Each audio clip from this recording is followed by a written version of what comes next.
Ok, bueno, entonces hoy lo que vamos a hacer es, vamos a ver realmente cuál es el principio de, bueno, ya hemos hablado de cuál es el principio de funcionamiento de una computadora cuántica, pero, y yo les he comentado que las compuertas son matrices unitarias y les he contado que, bueno, que cada compuerta diferente, pues es una matriz unitaria diferente y que esas matrices unitarias se originan en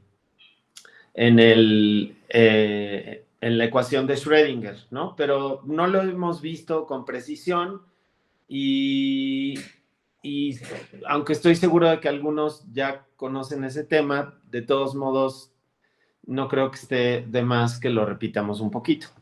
Bueno, entonces, en la introducción yo les platicaba que lo que hacen las computadoras cuánticas es básicamente resolver la ecuación de Schrödinger.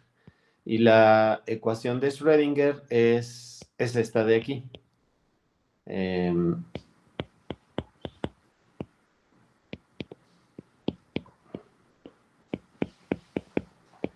Entonces, el hamiltoniano en principio, puede ser una función del tiempo,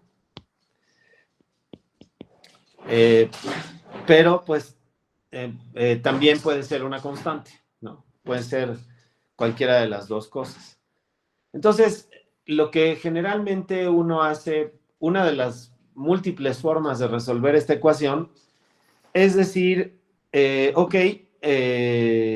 la función, o sea, este que depende del tiempo, eh, puede ser un operador que actúa sobre el estado en el tiempo cero. ¿Ok? Entonces, y bueno, este operador vamos a ver que tiene algunas propiedades que son importantes y que nos van a, bueno, pues algunas propiedades que son importantes de las que vamos a hablar en un momentito, ¿no? Bueno, entonces, ¿qué quiere decir esto? Bueno, déjenme escribir para que puedan tener por lo menos un pie en la tierra, déjenme escribir cómo se vería esto, por ejemplo, para un qubit. Habíamos visto que para un qubit, la función, o sea, el estado lo puedo escribir como alfa 0 por el estado 0 más alfa 1 por el estado 1. O sea que en el caso de un qubit, psi de t lo puedo entender como alfa 0 por t por el estado 0 más alfa 1 de t por el estado 1. Y todas las reglas que habíamos mencionado antes se siguen cumpliendo, ¿no? O sea, por ejemplo, este estado está normalizado a probabilidad 1, o sea, eso quiere decir que esto es igual a alfa 0 por t al cuadrado más alfa 1 de t al cuadrado. Perdón, dije alfa 0 de t, pero dije alfa 0 por t, pero es alfa 0 de t, ¿no? Es una función de t. Esto debe estar normalizado. Entonces, la primera, esta ecuación de aquí, yo también la puedo entender como que hay un operador que es esta U que tengo aquí, que actúa sobre el estado cero y lo propaga hacia un tiempo t, ¿no? Que es posterior al tiempo cero. Y este estado U, obviamente, pues va a estar relacionado con el hamiltoniano, pero por ahora, para que lo veamos de manera más simple, podemos pensar entonces que psi de t lo puedo ver como un vector que tiene entradas alfa 0t y alfa 1t. Y este estado en el tiempo t igual a 0, pues lo puedo entender también como un vector en el tiempo t igual a 0 y de esta manera, ¿ok? Lo puedo escribir así. Ok, el operador unitario, pues lo puedo entender como una matriz. Si estoy hablando de un solo qubit, entonces el operador unitario lo puedo entender como una matriz que es 1, 1t, 1, 2t, U2, 1t y U2, 2t, ¿no? Y entonces este operador debe tener también alguna condición inicial, y si recordamos lo que decíamos hace un momentito de que psi de t es igual a u de t por psi de 0, entonces, para que en t igual a 0, los dos estados, o sea, para que en t igual a 0, fíjense que aquí, cuando yo hago t igual a 0, este operador u de 0 tiene que ser la identidad, porque pues la única manera de que esto sea igual a esto es si u de 0 es la identidad. Entonces, u de 0 tiene que ser igual a la matriz identidad o tiene que ser igual al operador identidad, y por lo tanto, para el ejemplo particular del qubit, de un solo qubit, entonces U11 de 0 debe ser igual a 1, U12 de 0 debe ser igual a 0, y U21 de 0 debe ser igual a 0, y U22 de 0 debe ser igual a 1, ¿no? Entonces, si hago eso, si ustedes se fijan aquí arriba, entonces si hago eso, ese operador de ahí sería la unidad, ¿no? O sea, tendría, en t igual a 0 sería el operador identidad. Ok, entonces, pues si yo quiero conocer para un qubit el estado 0, entonces acuérdense que, a ver, déjenme ponerlo aquí para que lo vean en paralelo. Psi de t igual a u de t por psi de 0. Entonces esto finalmente lo puedo escribir como alfa 0t, alfa 1t igual a u11t, u12t, u21t y u22t. Y esto va multiplicado por alfa 0 de 0, alfa, alfa 0 de 0 y alfa 1 de 0. Ok, lo puedo ver de esta manera. Y claramente se ve que si se cumple esta condición que tenemos aquí, esta de aquí, entonces alfa 0 de 0 y alfa 1 de 0 va a ser igual a alfa 0 de 0 y alfa 1 de 0, ¿no? Sí, es decir, si hago t igual a 0 aquí, t igual a 0 aquí, t igual a 0 aquí, entonces este operador se convierte en el operador identidad, y entonces ya tengo la relación correcta entre alfa 0 y alfa 1, ¿no? Bueno, obviamente, si yo tengo más qubits, entonces este operador de aquí, el operador unitario va a ser más grande, ¿no? Por ejemplo, si tengo 2 qubits, entonces ese operador unitario va a ser de 4 por 4, Si tengo 3 qubits, ese operador va a ser de 8 por 8. Si tengo 4 qubits, de 16 por 16. Y así sucesivamente. Muy bien. Bueno, fíjense ahora que quiero ver qué propiedades debe tener este operador. Entonces, hace un momentito decíamos que psi de t es igual al operador unitario ut por psi de 0. Entonces, a mí me gustaría que este estado de aquí permaneciera normalizado durante toda la evolución temporal.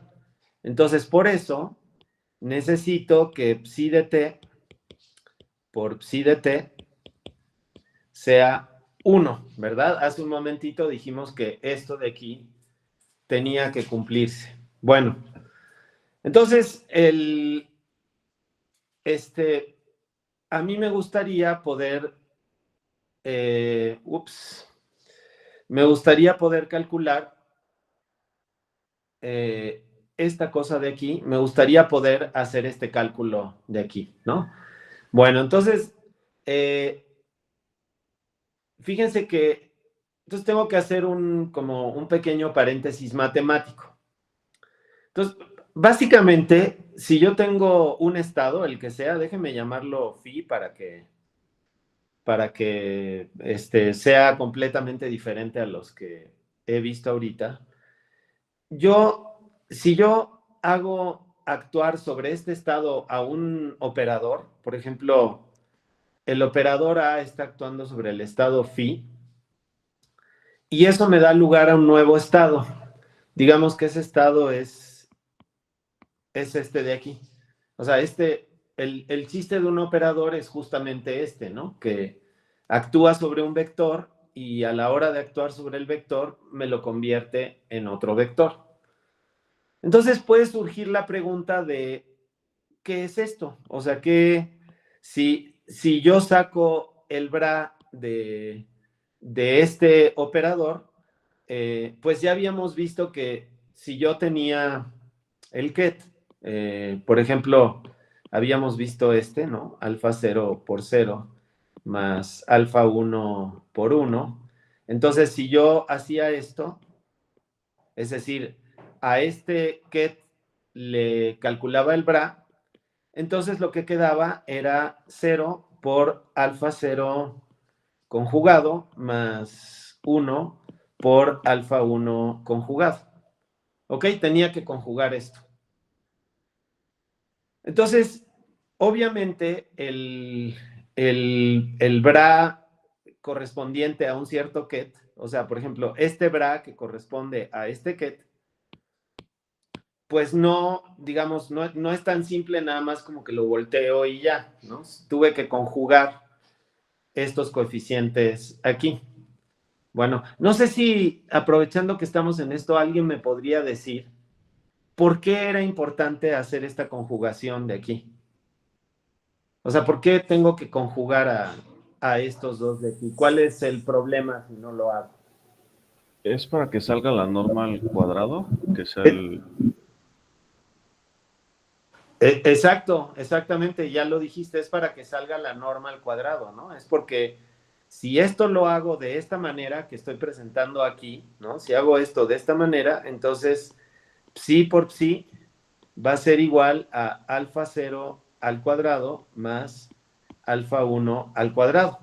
Entonces, estos dos números van a ser positivos, forzosamente, y habíamos dicho que esos números estaban asociados a las probabilidades de que estando en el estado psi,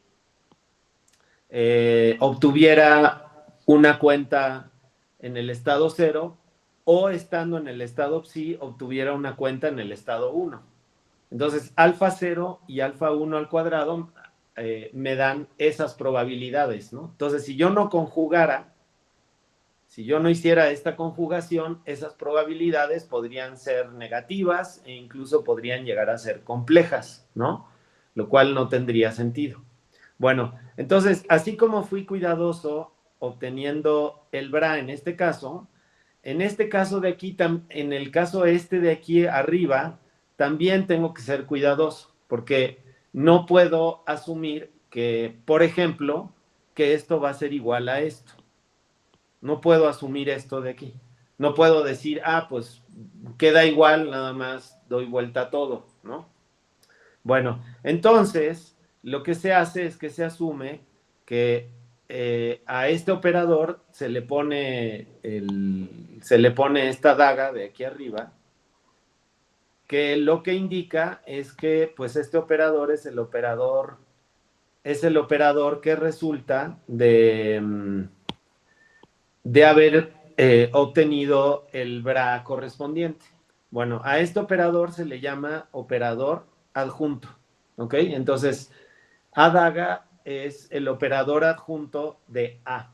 Entonces, vamos a ponerlo aquí. A daga es el operador adjunto de A. ¿Ok? Y adjunto quiere decir esto de aquí. O sea, esta es básicamente la definición de qué es un operador adjunto. ¿Ok? Bueno, entonces ya tengo la posibilidad de regresar a mi problema habiendo definido lo que es el operador adjunto.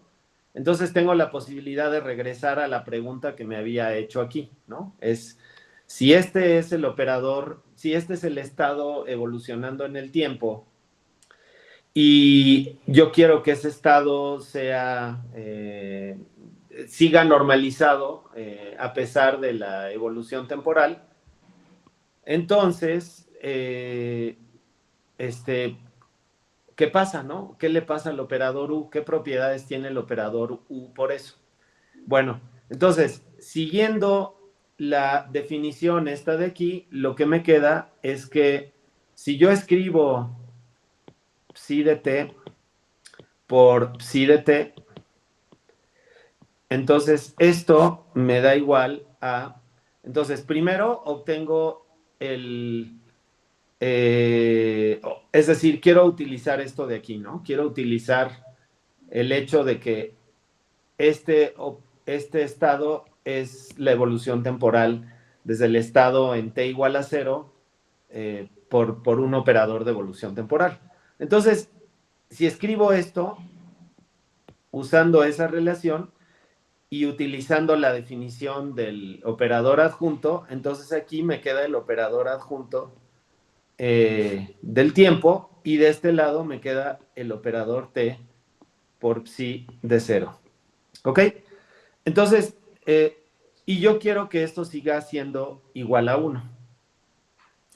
Entonces, esto implica que u daga de t por u de t tiene que ser la identidad. Porque si u daga de t por u de t es igual a la identidad, entonces, déjenme llevarme esto a la siguiente lámina. Entonces, esto de aquí, uy, quién sabe qué pasó. Entonces,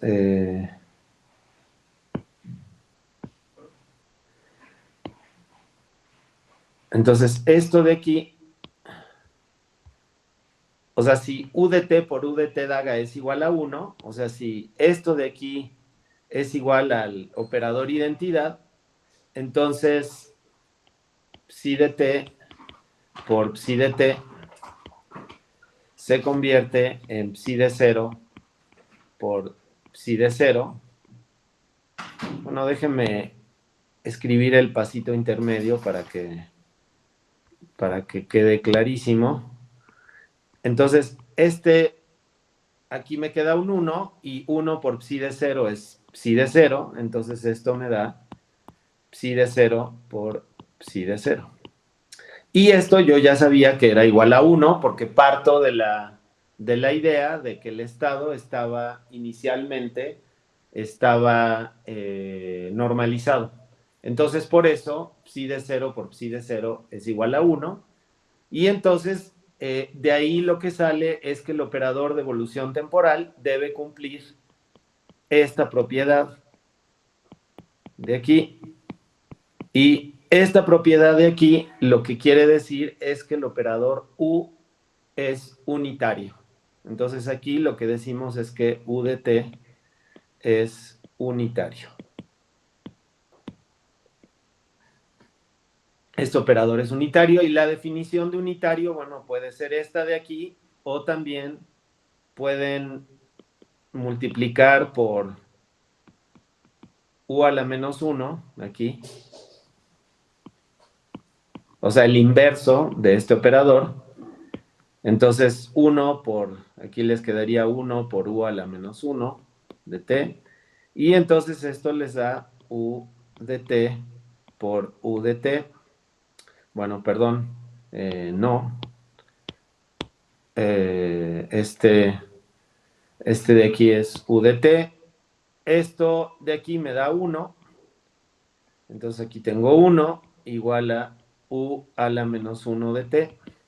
Y finalmente, digo ya para no dar más vueltas, esto es U a la menos 1 de t. Y esta es otra manera de entender lo que es un operador unitario, ¿no? Un operador unitario es entonces aquel que si cuyo adjunto, entonces un operador unitario es un operador cuyo operador adjunto es igual a la inversa, es igual a la inversa de ese mismo operador. Bueno, entonces, como yo les decía en la introducción, que la única cosa que, el único problema que puede resolver una computadora cuántica es justamente la ecuación de Schrödinger, que es esto de aquí, ¿no? Que es psi de t igual a h por psi de t. Entonces yo les comentaba que el único problema que puede resolver una computadora cuántica es este problema de aquí, que es la ecuación de Schrödinger. Entonces, si yo utilizo el operador de evolución temporal, aquí lo que me queda es IH por la derivada con respecto a t de U de t por psi de 0 igual a h por U de t por psi de 0. Y como este estado de aquí es completamente arbitrario, es decir, yo podría empezar en principio en cualquier estado que yo quiera, entonces U de t,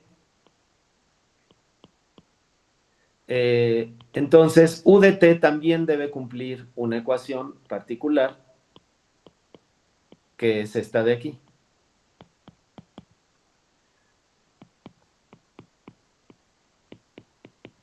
¿Ok? Entonces, esta ecuación, si se fijan, es la ecuación de Schrödinger. Esta de aquí es esta última que obtuve, es la ecuación de Schrödinger para el operador de evolución temporal.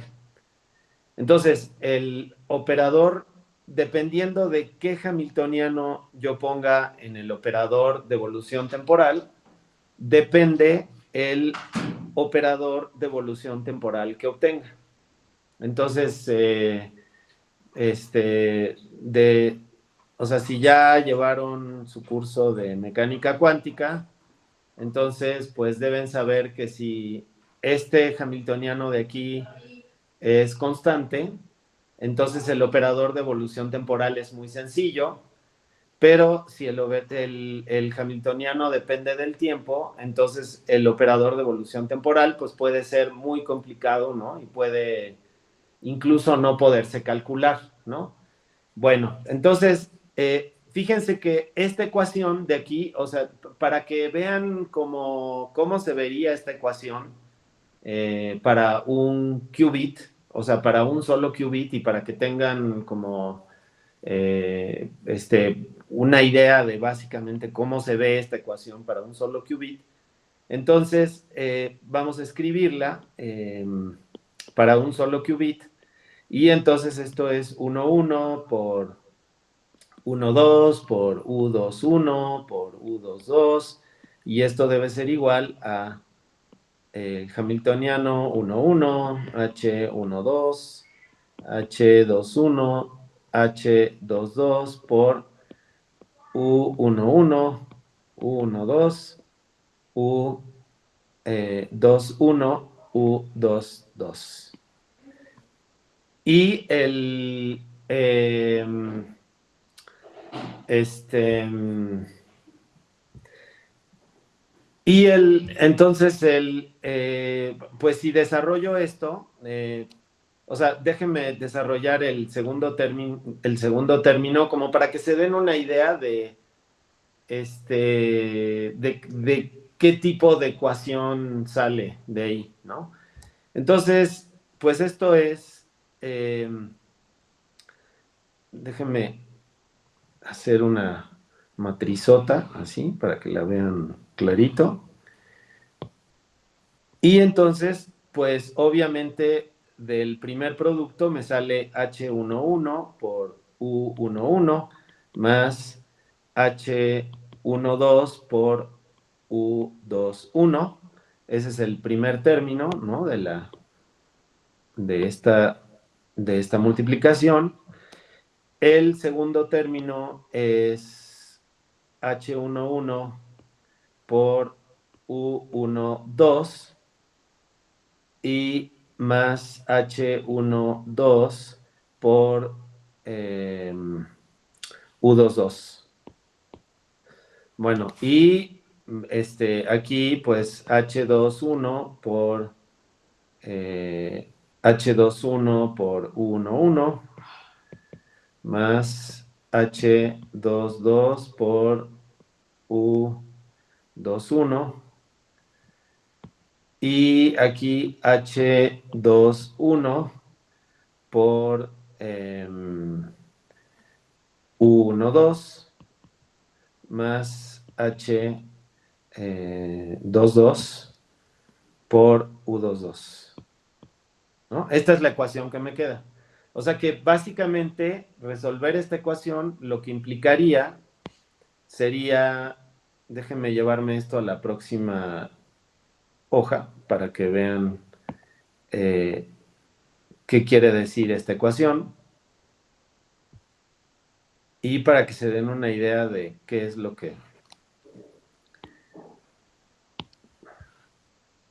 Entonces, tengo esta ecuación y esto querría decir que, por ejemplo, esto lo puedo escribir entonces como cuatro ecuaciones diferenciales, ¿verdad? Cuatro ecuaciones diferenciales diferentes.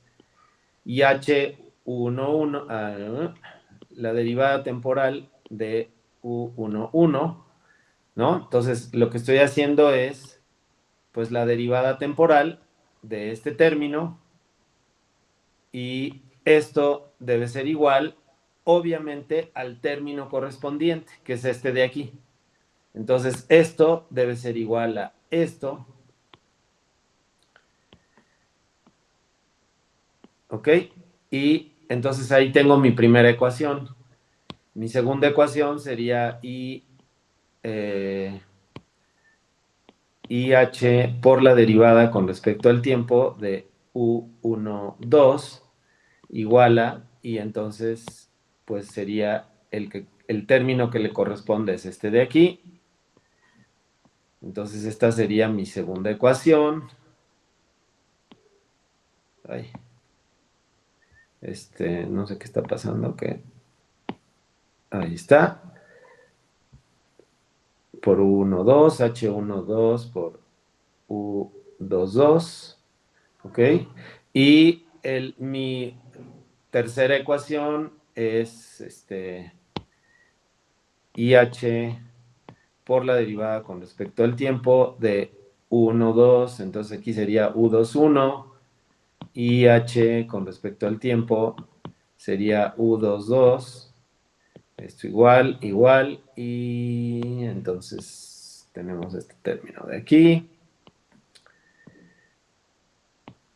Entonces, si se fijan, lo que ocurre es que me sale un sistema de ecuaciones diferenciales acopladas. Si el hamiltoniano del tiempo, pues el hamiltoniano depende del tiempo, pues estas ecuaciones diferenciales pueden ser muy complicadas. Si el hamiltoniano no depende del tiempo, entonces son más simples, ¿ok? Bueno, y lo que es lo más importante de todo, que digamos la idea que se tienen que llevar de aquí, es que si yo resuelvo estas ecuaciones diferenciales, entonces lo que obtengo es el operador de evolución temporal, ¿no?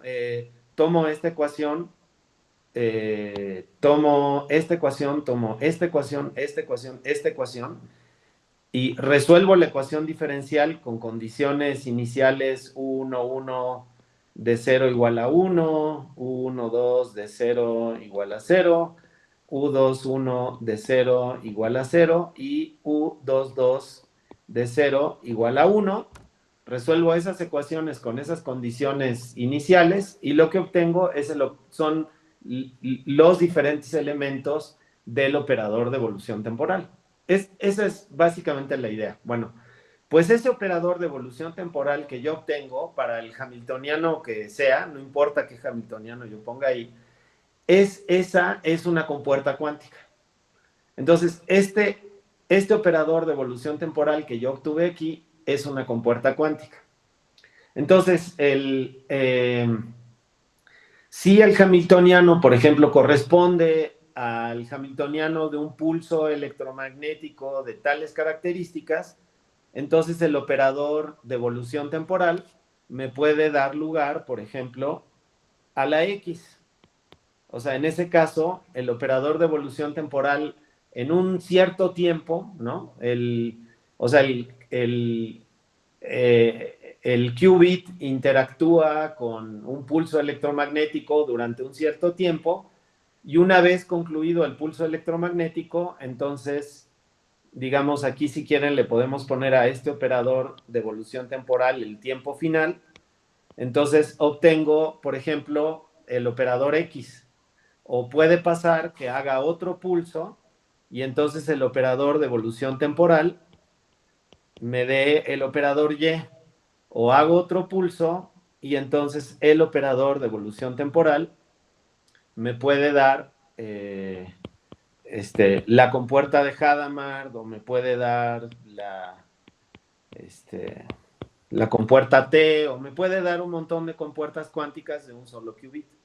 Bueno, ahora imagínense que si el hamiltoniano, si en lugar de estar resolviendo un problema de un solo qubit, estoy resolviendo un problema de 2 qubits, entonces el hamiltoniano es de 4 por 4, el operador de evolución temporal es de 4 por 4, entonces en lugar de tener estas 4 ecuaciones acopladas que tengo aquí para un solo qubit, tendría 16 ecuaciones acopladas para resolver y eso me daría lugar a cualquier compuerta que a mí se me ocurra de 2 qubits.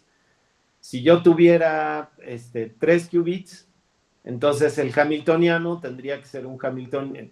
En 3 qubits tengo 8 estados, ¿no? Entonces, a ver, si quieren, lo vamos a anotar. Entonces, un qubit, el hamiltoniano es una matriz de 2 por 2, ¿no? Y el operador de evolución temporal es una matriz de 2 por 2. Entonces, por eso, todo este tiempo les he estado diciendo que las compuertas cuánticas de un solo qubit básicamente son matrices de 2 por 2. Si tengo 2 qubits, entonces el hamiltoniano, aquí les pongo hamiltoniano aquí abajo para que no se confunda con la compuerta de Hadamard. Entonces, si tengo 2 qubits, el hamiltoniano es una matriz de 4 por 4 y el operador de evolución temporal es una matriz de 4 por 4. Y si tengo 3 qubits, entonces el hamiltoniano es una matriz de 8 por 8 y el operador de evolución temporal también es una matriz de 8 por 8. Entonces, en este caso, tuve que resolver 4 ecuaciones diferenciales acopladas para encontrar el operador de evolución temporal. En este caso tuve que resolver 16 ecuaciones acopladas para encontrar el operador de evolución temporal. Y en este caso tengo que encontrar la solución de 16 ecuaciones acopladas del operador de evolución temporal, ¿no? Todas las entradas, ¿no? El U11, el U12, el U13, así hasta el U8, ¿no? U18 y luego U21, todas esas ecuaciones las tengo que resolver y las puedo encontrar, ¿no? Bueno, hay un caso, digamos, un caso que vale la pena que veamos, es qué ocurre cuando el hamiltoniano es constante, ¿no? Entonces, cuando el hamiltoniano es constante, la solución de la ecuación de Schrödinger para el operador de evolución temporal es bastante simple. Entonces, a ver, vamos a verlo. IH por la derivada con respecto al tiempo del operador de evolución temporal es igual al hamiltoniano por el operador de evolución temporal. Entonces, estamos suponiendo que H es un operador constante. ¿Ok? H es un operador constante y, o sea, no depende del tiempo. O sea, por ejemplo, lo que vamos a ver ahorita no sirve para estudiar pulsos electromagnéticos, ¿verdad? Porque los pulsos electromagnéticos son, en el pulso electromagnético, el qubit interactúa con una radiación electromagnética que depende del tiempo, ¿no? Entonces, esos son bastante complicados de estudiar, pero vamos a ver qué pasa en el caso de un hamiltoniano constante que me da una solución bastante simple. Entonces, si H es constante, lo que puedo hacer es pasar IH para el otro lado y entonces me queda que la derivada de U con respecto a T es igual a 1 entre IH por el hamiltoniano por el operador de evolución temporal. Y esta ecuación tiene una solución formal muy simple. No sé si a alguno de ustedes se le ocurre cuál es. Además, seguramente varios de ustedes ya la conocen. ¿Cuál es la solución de esta ecuación diferencial? A ver.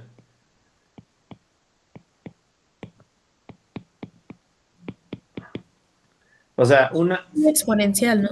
es una exponencial, exactamente. Estoy derivando una cosa y lo que me da es básicamente una constante por la misma cosa que derivé. Entonces, esa es una exponencial. Entonces, eso quiere decir que el operador de evolución temporal es igual a la exponencial de menos i entre h por el hamiltoniano, por el tiempo, por el operador de evolución temporal en t igual a 0. Pero ya habíamos dicho que la condición inicial que le teníamos que poner al operador de evolución temporal es que en t igual a 0 fuera igual a 1 para que el estado no se viera modificado. Y entonces de aquí obtenemos que que esto es menos i por h por t entre h, y como esta cosa de aquí es un 1, entonces ponemos el 1 para que quede bien clarito el cálculo por la exponencial de menos i por h por t sobre h barra, y así me queda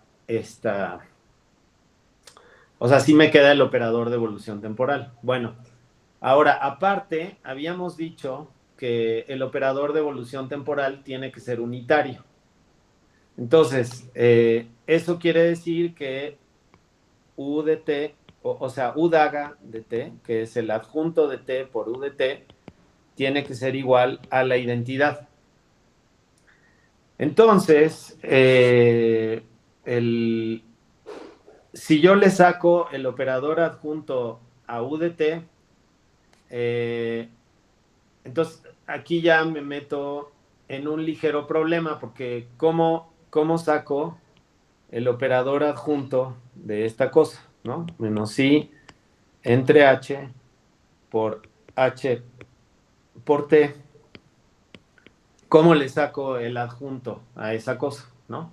¿Cómo le hago? Pues bueno, entonces, problema 1.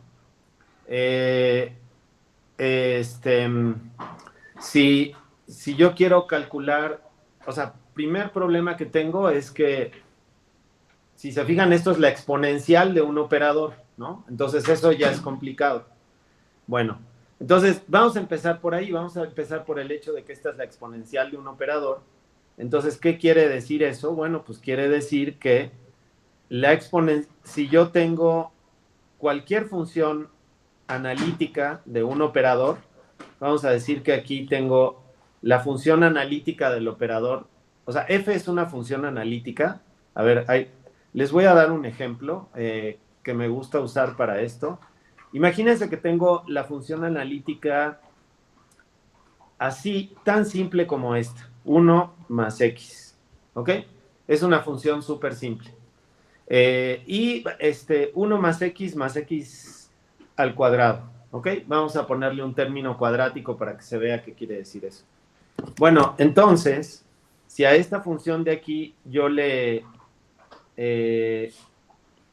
se la aplico a un operador, entonces, por ejemplo, al operador A, entonces eso quiere decir que lo que tengo que hacer es seguir la misma función, pero en lugar de utilizar la x, utilizar el operador. Entonces aquí me queda 1 más a al cuadrado. Y por a al cuadrado, o sea, a al cuadrado, se sobreentiende que es multiplicar el operador a por el operador a otra vez, y eventualmente de este lado, pues yo voy a tener algún estado sobre el que va a actuar ese operador. Ok, entonces, en el caso de la exponencial, ¿cómo sería esta función analítica, ¿no? Porque aquí arriba yo tengo la exponencial de este hamiltoniano de aquí. Entonces, ¿cómo sería esa función analítica? Entonces, pues recuerden ustedes que la exponencial de una función, por ejemplo, la exponencial de x es igual a 1 más x entre 1 factorial más x al cuadrado entre 2 factorial, etcétera. Es decir, utilizo la serie de Taylor de esa función. Y entonces, la exponencial de un operador, la exponencial digamos, del hamiltoniano, la puedo entender como menos i entre h por t, y esto es igual a el operador identidad, porque lo que tengo es el primer término de la serie de Taylor, que es como un 1, pero en este caso el operador identidad, porque h es un operador. El segundo término es menos i por h sobre h barra por t.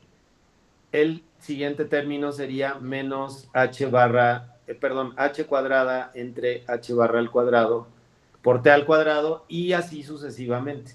O sea, sería una serie de Taylor, ¿ok? Entonces, esa exponencial la puedo calcular como una serie de Taylor, ¿no? En general, para encontrar lo que valen estos operadores, uno no tiene que encontrar la serie de Taylor. Es suficiente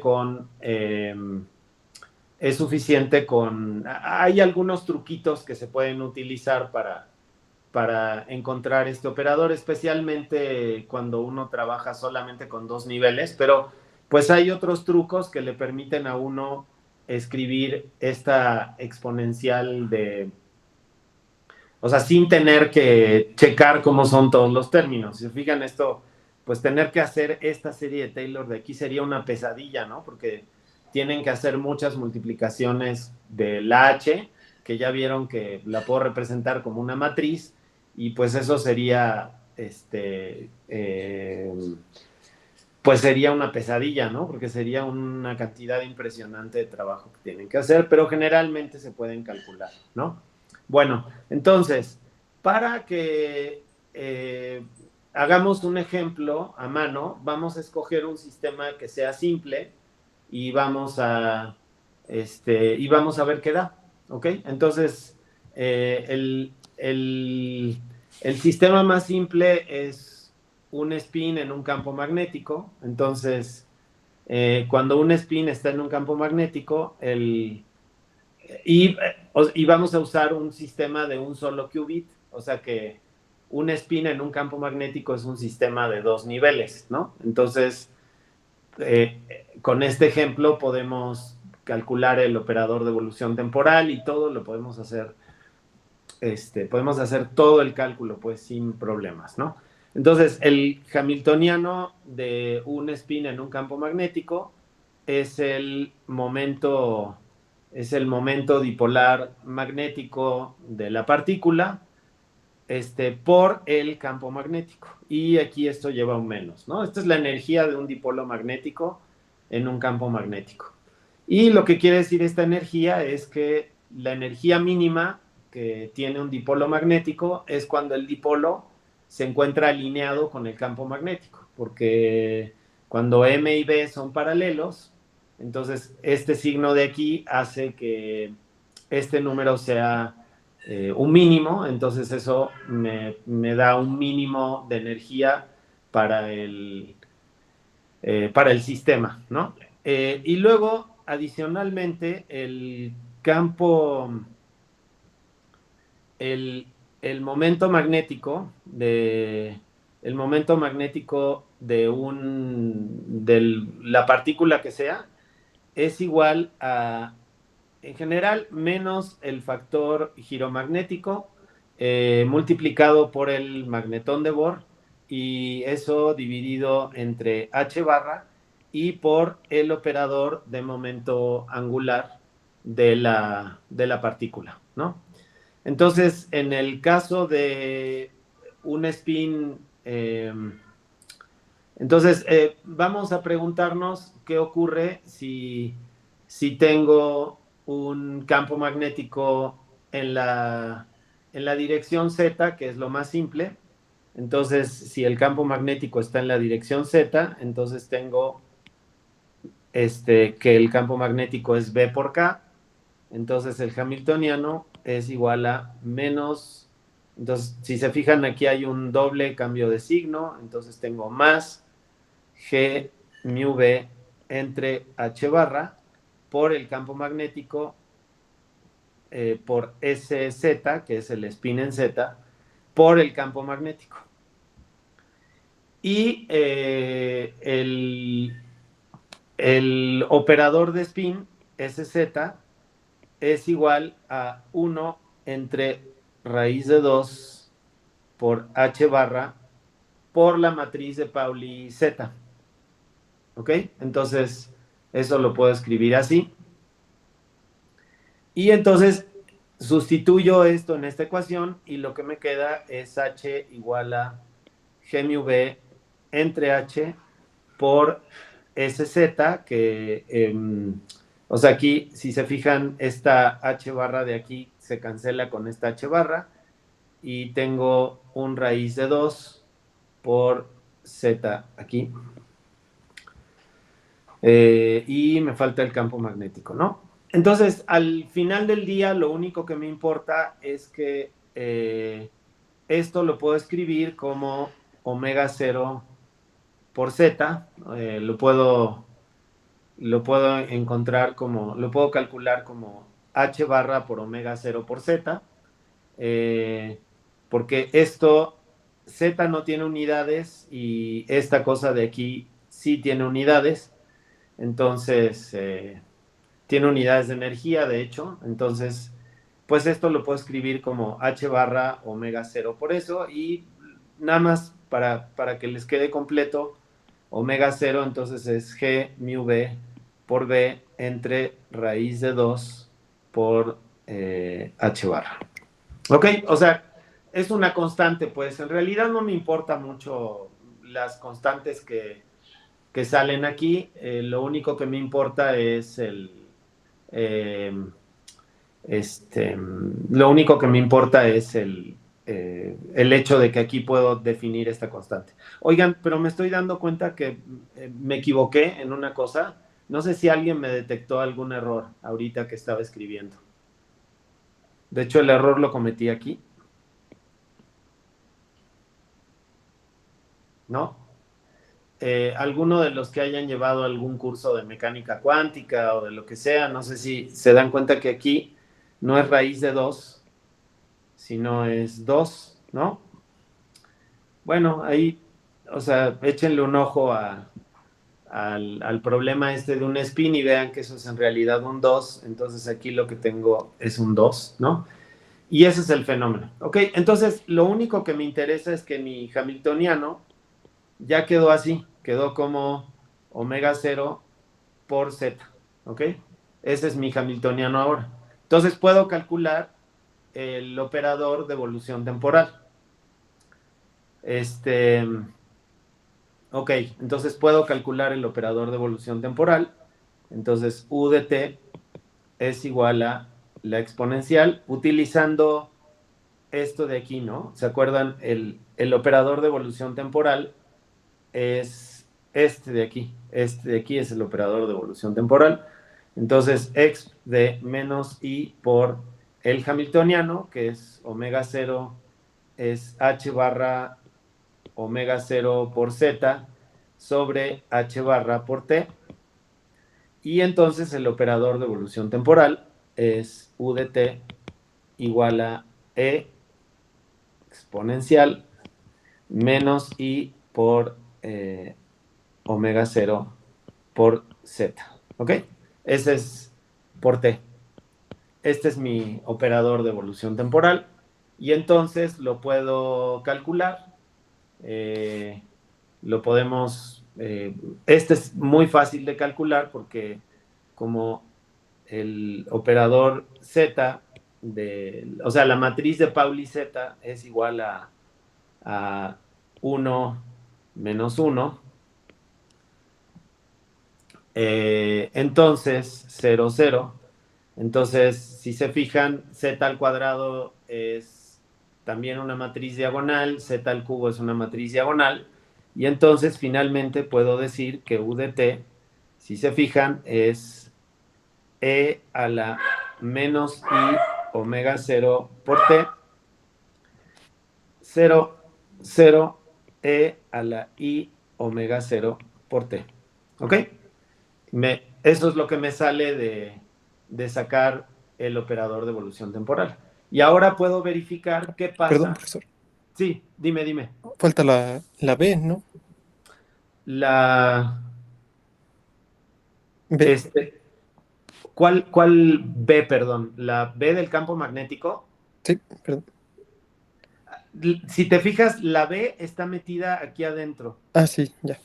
Perdón. Está absorbida en esa constante para no tener que estarla escribiendo, ¿no?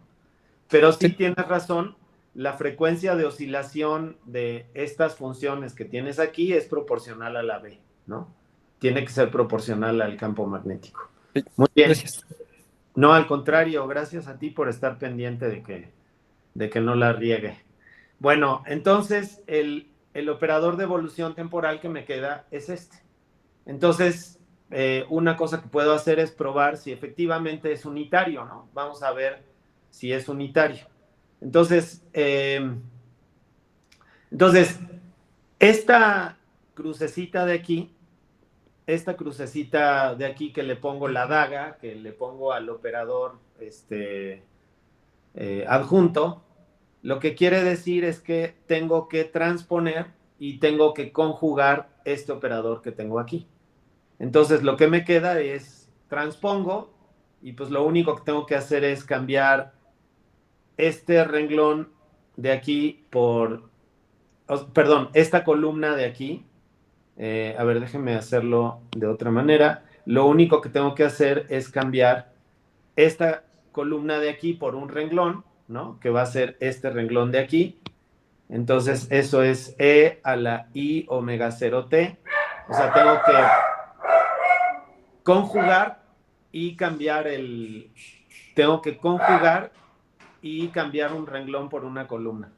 Entonces aquí me queda 0. Y luego esta columna de aquí la tengo que cambiar por un renglón. Entonces lo que me queda es 0 por e a la i menos omega 0 por t. Y si luego multiplico estos dos operadores, por ejemplo, U daga T por U de T. Entonces esto pues me va a dar E a la I omega 0 por T por 0, 0 E a la menos I omega 0 por T, que multiplica a E a la menos I omega 0 por T, 0, 0 E a la I omega 0 por T. Y si se fijan, si hago este producto, déjenme ponerlo mejor así, ¿no? Ay, déjenme poner este un poquito más hacia la derecha y este un poquito más hacia la izquierda. Ok, y luego todo esto me lo voy a llevar a la siguiente hoja porque quiero que se vea bien clarito lo que hice. Entonces, este es el producto del operador por su adjunto. Y entonces, el producto de esta cosa, pues, si hacen el producto, pues el primer término les da 1, el segundo término les da 0, el último término les da... el tercer término, perdón, les da 0 y el último término les da 1, ¿no? Entonces, esta es efectivamente una matriz unitaria, ¿ok? Bueno, entonces, y curiosamente, esta matriz unitaria que obtuve aquí, que es E a la I omega 0 por T, menos omega 0 por T, 0, 0, E a la I omega 0 por T, es la base de una compuerta. Hay toda una serie de compuertas que tienen, por ejemplo, hay una compuerta que es 1, 0, 0, E a la I pi cuartos, ¿no? Hay una compuerta que es así. Si se fijan, esta compuerta de aquí la puedo lograr haciendo que omega 0 tenga el valor adecuado y que el tiempo transcurrido sea el valor adecuado para que me dé esta compuerta de aquí, ¿no? Bueno, le tengo que factorizar una fase a esto, pero entonces fíjense cómo esta compuerta unitaria se convirtió en una compuerta que realmente existe, ¿no? Que es que es básicamente, bueno, es esta que ven aquí abajo, ¿no? Bueno, pero, a ver, entonces, pero me gustaría ir un poquito más lejos. O sea, si se fijan, no he visto qué pasa con el caso más general, que es este de aquí, ¿no? Con el caso más general, que es este de aquí. Entonces, entonces, déjenme hacer una evolución temporal en un tiempo muy cortito. Entonces, una evolución temporal en un delta t. Y eso me da la exponencial de menos i por h por delta t sobre h barra. Y si hago la evolución temporal por un delta t muy chiquito, entonces me puedo quedar a primer orden. Entonces esto me da 1 menos i por h por delta t entre h barra. Y entonces la evolución temporal adjunta, ¿no? Que es igual a 1. Y entonces ya sabemos que cuando adjuntamos tenemos que aparte cambiar el signo de la i de los números complejos, o sea, tenemos que conjugar. Entonces aquí me quedaría una i. Yo sé que el hamiltoniano es un operador, entonces lo tengo que adjuntar. Y yo sé que el delta t es un número real, entonces a ese no le hago nada. Y a la a la constante de Planck tampoco le hago nada. Y entonces me queda esto de aquí. Si ahora yo le pido a este operador que sea unitario, o sea, que es lo que tiene que cumplir el operador de evolución temporal, entonces el producto de este operador por este operador, si se fijan, a primer orden me va a dar 1, y luego me va a dar 1 por esto, que es más I entre H por delta T, por el adjunto del hamiltoniano, y luego me va a dar 1 por este de aquí, que tiene todo igualito, excepto el hecho de que el hamiltoniano no está adjuntado y tiene un signo negativo. Entonces aquí me sale H. Bueno, y como esto debe ser igual a 1, a primer orden, entonces, fíjense que el término cuadrático, hay un término cuadrático que sale de multiplicar este por este, pero ese ya no lo puse porque estoy suponiendo que delta t es muy pequeño, ¿no? Bueno, entonces, para que esto me dé 1, el hamiltoniano debe ser... A ver, no sé si alguno de ustedes sabe cómo se llama un operador que cumple con esto. Hermitiano. Debe ser hermitiano, exactamente. Entonces, este operador es hermitiano, eso quiere decir que su adjunto es igual al mismo operador, ¿no? Y entonces, pues ya tengo la forma más general de cualquier transformación unitaria que se les pueda ocurrir, ¿no? Entonces, ahora me puedo regresar a la expresión general que tenía para la, para la exponencial, que ya no la encuentro, creo que ya me pasé. Que es esta de aquí. O sea, me refiero a esta de aquí. Me refiero a esta relación de aquí. Entonces, si yo saco el adjunto de U de t de manera muy general, ahora para cualquier potencia y lo que sea, ya sabiendo que el hamiltoniano tiene que ser hermitiano, entonces U daga de t debe ser igual a 1 menos IH entre H barra por t más H, híjole, creo que aquí me estoy dando cuenta que muy probablemente cometí un error. Oigan, aquí no hay un error, aquí. A ver si es la serie de Taylor de la exponencial que se me olvidó. O sea, si se fijan, aquí va un 0 factorial. 1 sobre 2 factorial. Sobre 2 factorial, exactamente. Se me pasó eso, ¿no? Entonces hay una disculpa. Pero si hago este cálculo, entonces aquí me queda menos h al cuadrado entre 2 factorial h barra por el tiempo, etcétera. Y todo esto adjunto. Pero entonces esto me da 1 más i por h barra adjunto entre h barra por t menos h barra adjunto al cuadrado, ¿no? Entre 2 factorial h barra por t cuadrada, y aquí va t cuadrada, más, etcétera. Y esta cosa de aquí, el hamiltoniano, acabamos de ver que tiene que ser hermitiano para que la transformación de evolución temporal sea unitaria. Y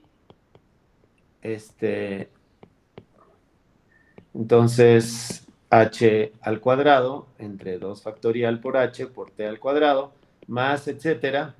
Y esto de aquí es igual, si se fijan, a u.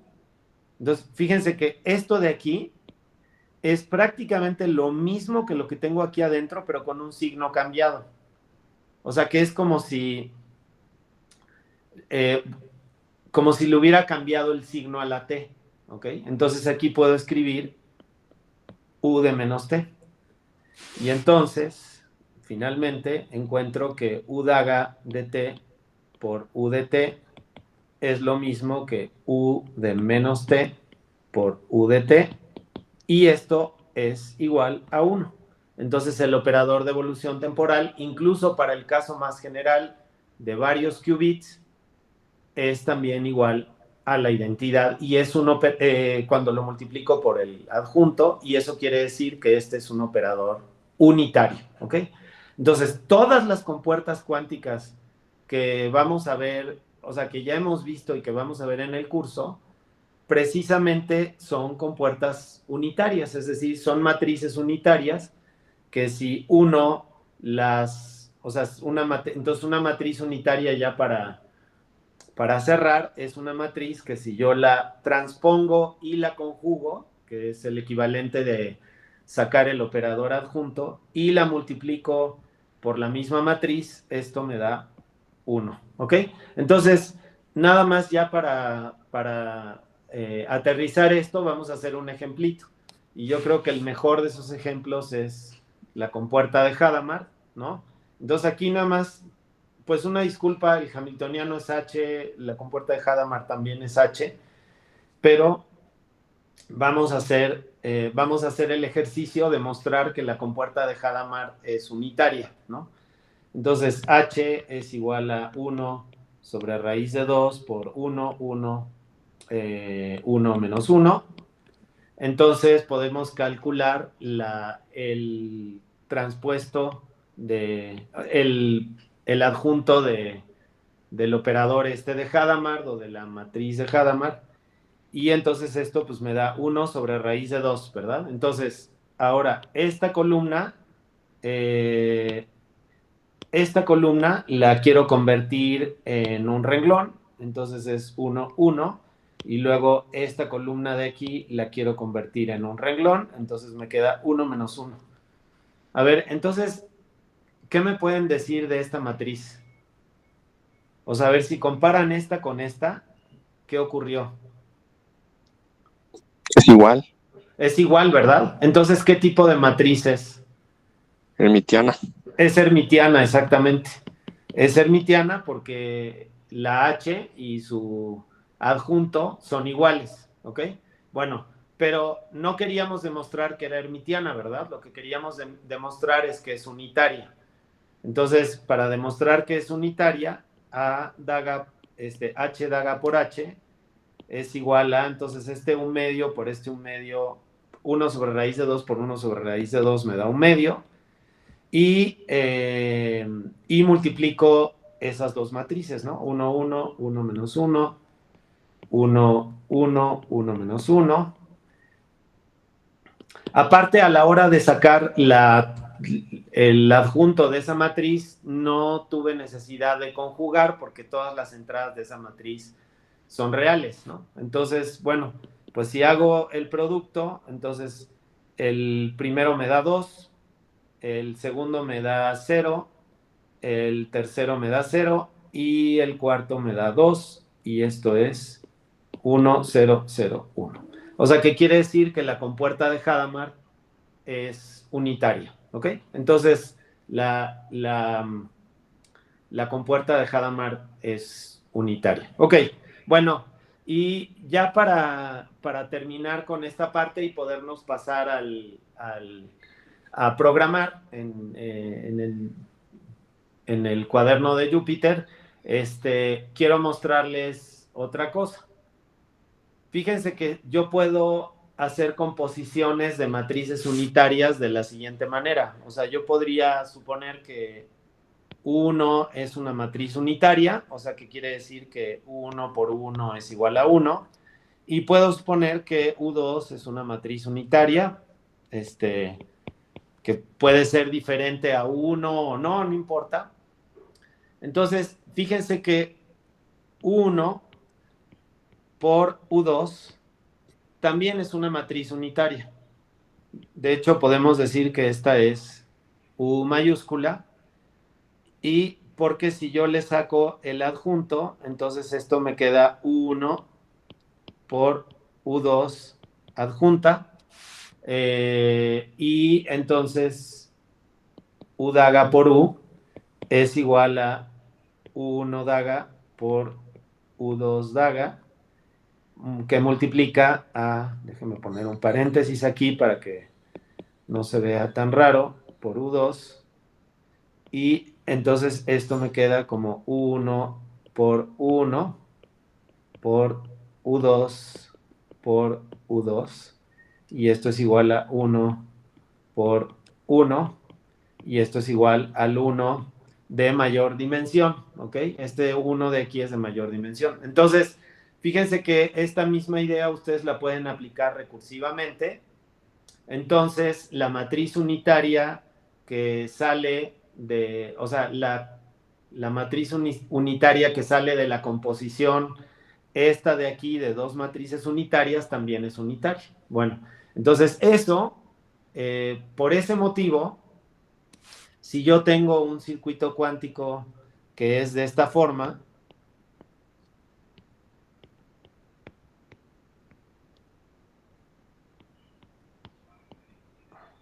¿no? Donde aquí tengo una compuerta 1, una compuerta 2 y una compuerta 3, esto yo lo puedo entender como que lo que tengo es una sola transformación unitaria grandota. O sea, puedo componer transformaciones unitarias de otras transformaciones unitarias más grandes, ¿no? Bueno, y adicionalmente, la otra vez vimos que vimos la compuerta C0, la compuerta C0, aparte vimos que era unitaria, y entonces a estas matrices así unitarias, pues les puedo agregar compuerta C0 aquí, o sea, a U1, U2, aquí por ejemplo podría agregar una compuerta C0, y como esta compuerta es unitaria, entonces cae en la demostración que acabamos de hacer, y entonces por eso, si yo tengo un circuito que está hecho de un chorro de matrices unitarias, entonces ese circuito lo puedo reemplazar por un circuito en donde tengo una sola compuerta que abarca varios qubits y que forman una transformación unitaria en sí. ¿Ok? Bueno, entonces,